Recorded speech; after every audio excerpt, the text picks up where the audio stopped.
اذان اپنی ماں کا لاڈلا بیٹا تھا، وہ اپنی ماں کے لیے ایک مصیبت بن گیا تھا۔ وہ بڑے لوگوں میں بیٹھنے لگا تھا، سگریٹ نوشی کرنا اس کے لیے عام تھا۔ باپ کو ڈر تھا کہ نشہ نہ کرنے لگے۔ اس نے اذان پہ بہت سختی کی تھی، مگر وہ باز آنے والوں میں سے نہیں تھا۔ اس کی ماں اس کے لیے بہت پریشان رہنے لگی تھی۔ اب اس نے پڑھائی بھی چھوڑ دی تھی۔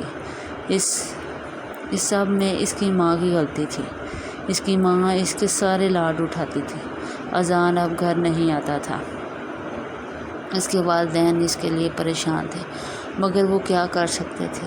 وہ کئی بار اذان کو تلاش کر کے گھر لے آئے تھے، لیکن کئی دن گزر گئے تھے، اذان گھر نہیں آیا تھا۔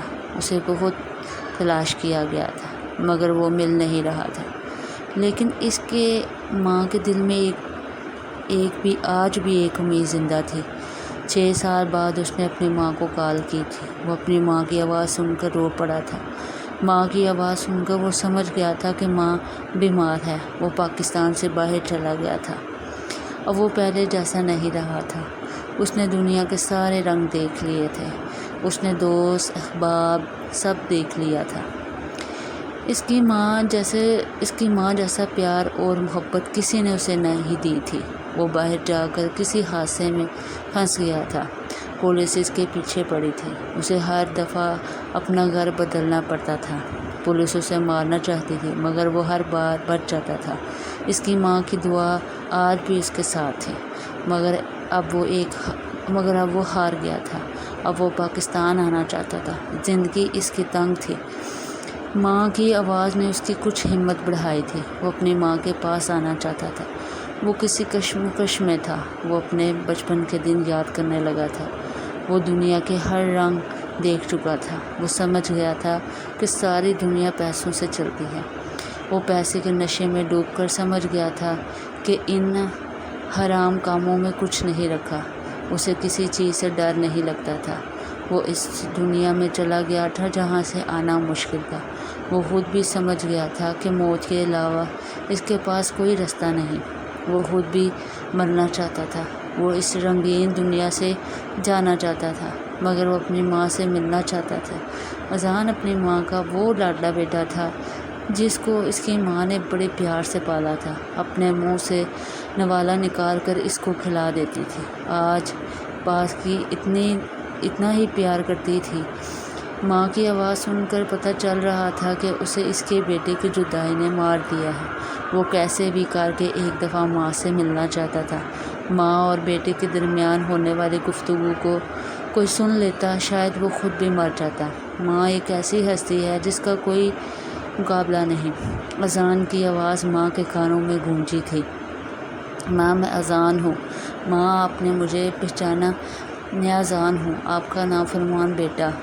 ماں، صدقے جائے اپنے بیٹے پر، میری جان، میرا دل۔ ماں رونے لگی تھی۔ ماں، آپ سے ایک بار ملنا چاہتا ہوں، مجھے معاف کر دو۔ ماں، مجھے سینے سے لگا لو، مجھے اپنی گود میں لٹا کر مجھے اپنے پاس کہیں چھپا لو۔ ماں، میرے لیے دعا کرو۔ میں نہیں کروں گی دعا تو کون کرے گا؟ ماں، میں مرنے سے پہلے آپ سے ملنا چاہتا ہوں۔ دونوں طرف ایک ہی حال تھا۔ ماں کا آج برا حال تھا۔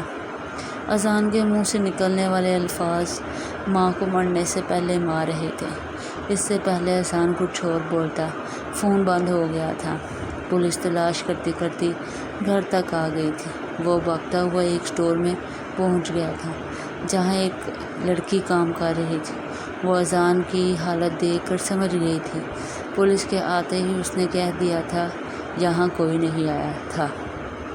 پولیس چلی گئی تھی۔ اذان باہر آ گیا تھا۔ اس کا شکریہ ادا کرنے لگا تھا۔ ہانیہ نے اسے اپنے گھر کی چابی دے کر گھر بھیج دیا تھا۔ اذان نے 2 دن سے کچھ نہیں کھایا تھا۔ اس نے بہت مزیدار کھانا تیار کیا۔ اس کے کھانے میں پاکستان کے کھانے کی خوشبو آ رہی تھی۔ وہ اندر سے ڈر بھی رہی تھی کہ اذان اس سے کوئی نقصان نہ پہنچائے، مگر اس نے ہمت کی۔ اس نے آتے ہی اذان سے اس طرح بھاگنے کی وجہ پوچھی تھی۔ اذان نے سچ بول دیا تھا۔ ہانیہ نے اسے وعدہ کر لیا تھا کہ وہ اذان کو پاکستان بھیج دے گی۔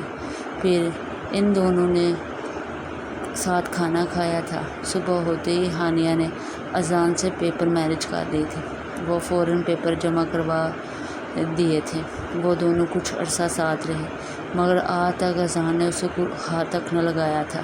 وہ ہانیہ کا احسان کیسے بھول سکتا تھا؟ اذان روز اس کے لیے کھانا تیار کر کے رکھتا، گھر صاف کرتا، یہاں تک کہ ہانیہ کے کپڑے بھی صاف کر دیتا تھا۔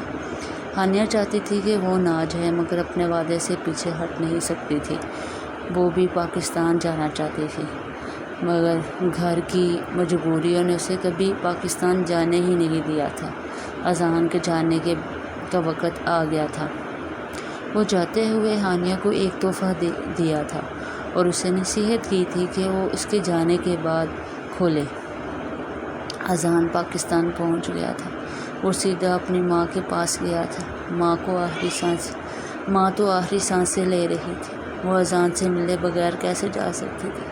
وہ آتے ہی ماں کے گلے لگ گیا تھا اور ماں کے ہاتھ پاؤں چومنے لگا تھا۔ وہ اپنی ماں کے سامنے شرمندہ تھا۔ ماں اسے گلے سے لگا کر بیٹھی تھی۔ ماں نے آخری سانس لی تھی۔ ماں جا چکی تھی۔ اذان رونے لگا تھا۔ وہ اپنی ماں کے قدموں میں بیٹھ گیا تھا۔ اس نے بھی اپنی ماں کے قدموں میں جان دے دی تھی۔ وہ دنیا سے جا چکا تھا۔ ایک گھر میں 2 لوگ چلے گئے تھے۔ پورا گھر رو رہا تھا۔ الوداع ماں۔ اذان کو ماں کے ساتھ ہی دفن کیا گیا۔ اذان کے جانے کے بعد اس نے اذان کا تحفہ کھولا۔ اس میں بہت سے پیسے تھے، چھوٹی چھوٹی یادیں، ان دونوں کی شادی کی تصویریں۔ ہانیہ کا چھوٹا اسٹور بڑا ہو گیا تھا۔ وہ کچھ دن بعد خود بھی پاکستان آ گئی تھی اذان کو لینے، مگر اذان کے مرنے کی خبر اس پر قیامت بن کے گزری تھی۔ وہ اذان کی قبر پر چلی گئی تھی۔ الوداع اذان کہہ کر پاکستان سے واپس آ گئی تھی اور پھر کبھی پاکستان نہیں گئی تھی۔